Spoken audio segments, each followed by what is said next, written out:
Coming up on Valley News Live at 10, with online scams at an all-time high, what to do if you fall victim. Why a group is pushing for North Dakota's mask mandate to continue into 2021. Plus details on a planned protest outside the demon of NDSU's home. Valley News Live at 10 starts now. Live from Fargo and serving you on TV, online and on the go. This is Valley News Live at 10. Now at 10, Valley News Live is keeping your family informed about the impact of COVID-19 here at home. The big headlines tonight: the positivity rate in North Dakota finally back into the single digits, standing at 9.24%. North Dakota reported 486 new cases today, up just slightly from yesterday. Minnesota, however, reporting a big jump. 77 more people died in Minnesota, 12 in North Dakota. And as a vaccine plan becomes more clear, there are new concerns tonight from the state health officials on not having enough vaccine to go around. That story coming up. But first, an increase in online traffic leading to an increase in scams this holiday season. Valley News Team's Devin Fry spoke to experts on what to watch out for so you don't become a victim. The holiday season is always prime time for scammers to target those shopping online. However, this year, web traffic is at an all-time high and scammers are taking notice. The Federal Bureau of Investigation told us that they've seen an increase in these kinds of schemes and ripoffs this year. The fraudsters know that we're using the internet a lot more.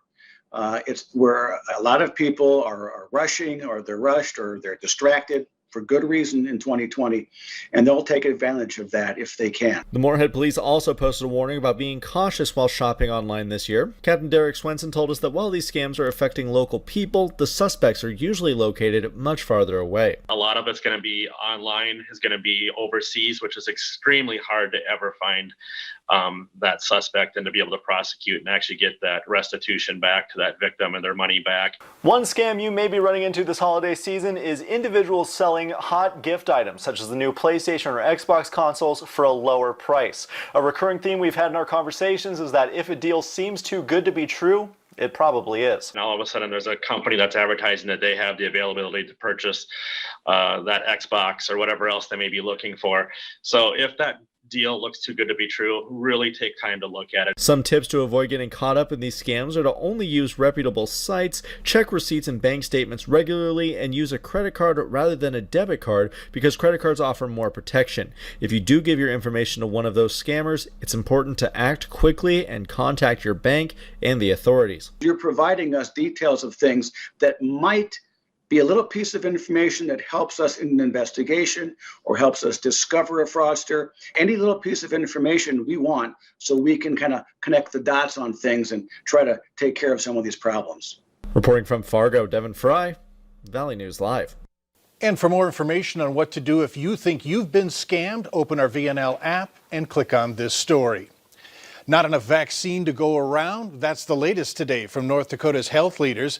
They say they'll likely start administering the vaccine to North Dakotans in the next couple of weeks. But the initial shipment only includes 6,000 doses of the Pfizer vaccine and 13,000 doses of the Moderna vaccine. State leaders have informed a committee to determine the most ethical distribution. Meanwhile, a big question on the minds of many is side effects. These vaccines have been reported to have some side effects.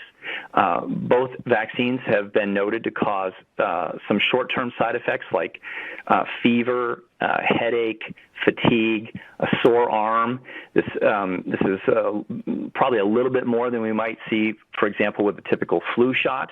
This happens a little bit more often after the second dose of the vaccine. Dr. Carson adds that there will be ongoing safety reviews as the vaccine is rolled out. The federal government will be paying for the vaccine. Medical facilities are able to charge an administration fee that's expected to be covered by almost all insurance plans. North Dakota has been leading the country in COVID-19 testing per capita. The state has conducted more than 1.1 million tests on more than 350,000 people. Rhode Island, Alaska, and Massachusetts follow closely behind. I think there is a little bit of testing fatigue out there, but I think with the holiday seasons ramping up, a lot of people are going to want to come out and test a little bit. Meanwhile, a group of North Dakota doctors is asking Governor Doug Burgum to extend the statewide mask mandate until at least February or longer. Members of the state chapter of the American Academy of Pediatrics say since the mandate started, active cases in the state have nearly been cut in half. They say North Dakotans should continue to wear masks until immunizations gradually become available. A large majority of North Dakotans have followed with the mask mandates, and it has made a difference as far as our numbers. What we are asking is that the governor and our legislators continue to support the positive effects of this mandate. The group goes on to say that the number of deaths has decreased 36% since November 24th. The World Health Organization is updating its guidelines on masks. They now say that you should wear masks both indoors and outdoors in situations where you can't maintain 3 feet of distance between others. Officials say even when masks are used properly, they're not enough. To prevent spreading the virus, people also need to keep sanitizing their hands and avoid touching their face. A week after Thanksgiving and the warning from the White House coronavirus task force is grim. The group says the COVID risk is at an all-time high. Meanwhile, Congress is talking more seriously about a financial relief bill than it has in months. Karin Caifa reports from Washington, D.C. Lawmakers have a long way to go if they want to get together some sort of coronavirus relief bill before the end of the year, but at least some of the key players are now talking. Meanwhile, vaccine makers are waiting for the U.S. to give a green light. A dramatic, dire assessment from the White House Coronavirus Task Force to states. Writing in a weekly report, we are in a very dangerous place due to the current extremely high COVID baseline and limited hospital capacity. A further post-Thanksgiving surge will compromise COVID patient care as well as medical care overall. Doctors nationwide are bracing for the worst. Every doctor's worst fear is that patients come to us and we can't give them the best care. We can't give them everything they need to take care of them. Urgency also felt on Capitol Hill as lawmakers resumed talks about getting Americans some sort of financial relief soon. Senate Majority Leader Mitch McConnell says he's working on a bill that would include more small business funding and an extension of the federal unemployment benefit set to expire at the end of the year. In the last several days, the Democratic leaders have signaled a new willingness to engage in good faith. Treasury Secretary Steven Mnuchin said President Trump would sign McConnell's bill. Meanwhile, the CDC has laid out priority groups, medical workers, and long-term care facility residents for the first wave of vaccines expected to reach states before Christmas. I think states are getting ready. They've been working on their plans now for a couple months. On Wednesday, the UK approved Pfizer-BioNTech's vaccine, the first Western country to sign off on a COVID-19 vaccine. After some public health experts said they waited too long to give their Thanksgiving warning, the CDC on Wednesday recommended against Americans traveling for the upcoming winter holidays. And the CDC director Robert Redfield said the next 3 months will be the most difficult in the nation's public health history. In Washington, I'm Karin Caifa. In Fargo, the city's strategic planning director says at least 30 businesses in town have closed so far during the pandemic. City commissioners are considering waiving next year's liquor license fees and adjusting utility bills as well as property bills. Just hours after a Grand Forks mom gave birth to her son, she found out she had COVID-19. And family and friends say it's a long road ahead. 6-pound Thompson John would not only be isolated from his mom, Brittany King, due to her positive COVID-19 test, but his dad and sister were also positive. It's left the child's grandparents to step in for his first weeks in the new world. The thought of having to leave the hospital without your wife after having a baby, to me, there's no worse kind of situation. Several people in the community have organized a gift drive for the family. We have all the details and much more on this story on our VNL News app. Just go there and click on this story. North Dakota's November jobs report shows fewer openings, but a high demand in the healthcare field.